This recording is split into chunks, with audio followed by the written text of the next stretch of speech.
Today is Thursday, the 10th of May, 2018. And you can see how dry it's been by how low the water level is in that dam there. Dry, and yet it's interesting because when it's been dry, usually you have good roads because it's actually the rain that washes out dirt roads and makes potholes. But despite the fact that the last few months have been dry, in fact nearly this whole year has been dry, so the road should be perfect. It's not, because it hasn't been graded, it hasn't been maintained. Now I've got Centrelink on my back telling me I have to go to appointments every week, I think. Every week I'm meant to go to these things on top of working. Now I haven't even been able to get to work for the last 2 weeks because I've been told by my mechanic that this car is not safe to drive because the shockies and the suspension are gone from driving on this road. And this is the third car in a row where I've ended up having to replace the car because it's been so badly damaged from driving on this road after just a year or two. So I went and bought another car, bought a car at auction, and it's a perfectly good car. It's a Mitsubishi Lancer. It's a repairable write-off due to hail damage, but because of that it has to be inspected, so I can't actually drive it until the inspection is done. And the first date they could book an inspection for my car was the 11th, as in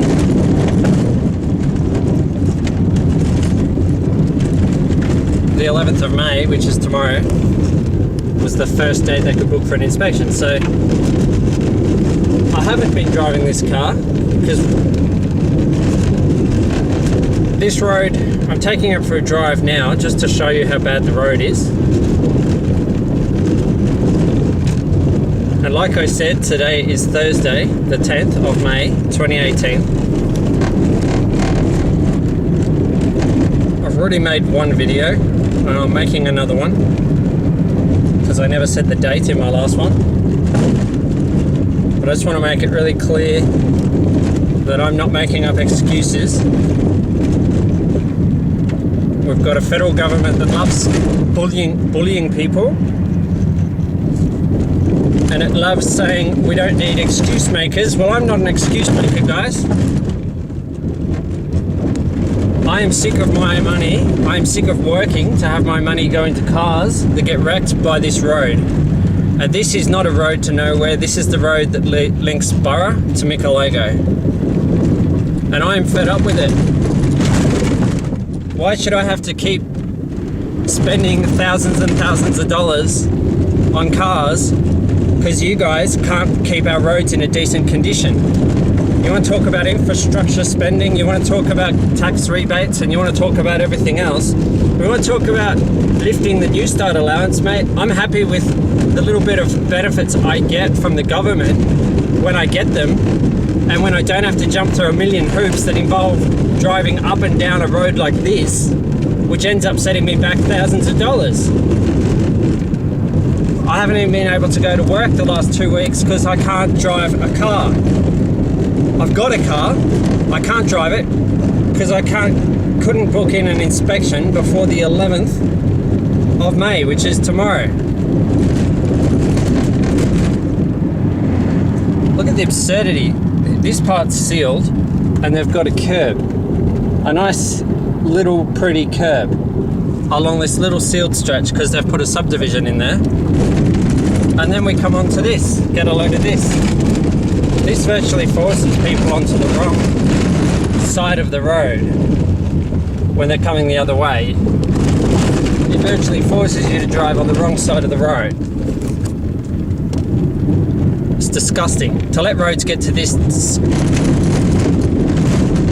And people say, oh, well, what are you talking about federal government for? This is local council. Well, yes, it's Cooma Monaro Shire Council. That's my local government. It's I have to say they are very much a liberal-leaning government. They lean towards they're coalition friendly. Well, we have a liberal national coalition government right now in New South Wales as well. We have had for quite some time. A liberal national coalition federal government we have had for quite some time. Now they're saying they've got money. New South Wales government's got no debts. Unlike most states, New South Wales government doesn't have a big debt. So why, when we ring our local council and say, why can't you look after our road? Why is our road so bad? Why hasn't it been graded in months and months and months? Oh, well, many months. It hasn't been graded this year at all. They haven't touched it. And I'm now in a different shire. I'm now in Palarang Shire Council. As you can see, this stretch of road's a bit better because they actually have graded it a little more recently. And after so much dry weather, we've barely had any rain this year. The entire road should be like this. It should all be nice and smooth and good driving. Happy days. Happy days. Go to work, come home. And if you haven't hit a kangaroo or a wombat, your car should be fine. But in my case, and for a lot of other people too, it's not like that. No matter how careful you are, your car is going to be wrecked driving on the road. That's if you don't crash. The school buses and trucks use this road as well. And it forces you actually to drive on the wrong side of the road, like here. Drive on the wrong side of the road to miss all that crap. And then you have something coming the other way. Oh, but aren't they geniuses? Then we have a sealed section because they've put in a development, so to suck as much money as possible out of the developers, they have all these laws, like you have to have a curb, really? On the other side? Right next to a road like that? Are you serious? And I'm just a guy who works part-time because I have mental issues, and I can honestly say the government has caused 95% of my current mental issues. It's been caused by the bullying of the Australian federal government, combined with all my money disappearing into my cars. I ring up my local council and what do they say? We don't have any money. We've spent all the money. We're waiting for the next lot of money to come in. Well, I don't think it's good enough. The Coomera Shire Council are made up of people who mostly vote for the Liberals. We've got a Liberal government in New South Wales. We've got a Liberal government nationally. Who else are you going to blame for this situation, people? And then you turn around and you got the hide to bully people like me, to bully us, to have to drive on this shit every day just to get to work. And you say we're bludgers and we're not trying. Well, I've personally had enough of yous. If he's bullying me anymore, I'm going to crack, just like my car has cracked. So my advice is stop bullying me at least, and maybe start maintaining some decent infrastructure, doing the basic stuff that really matters, like grading roads, looking after roads, so people's cars don't get wrecked. Because if you're going to bully people to attend stupid mind-numbing appointments so they can just get some basic income support, on top of cutting them off repeatedly from being able to go to work, because you've got so many bloody rules for everything at all levels of government, and it is bloody disgusting, and I've had a bloody enough of it. It's like, seriously, where do you people get off? You should hear my horror immigration story. The partner visa I applied for that got rejected after being told 6 months waiting time, it gets blown out to 15 months, then I don't even get told it's been rejected. And I wait 6 months not knowing the outcome. That's what I mean by bullied by the federal government of Australia, supposedly a great democracy. Yeah, my ass. My ass, it's a great democracy. My ass, it's a free country.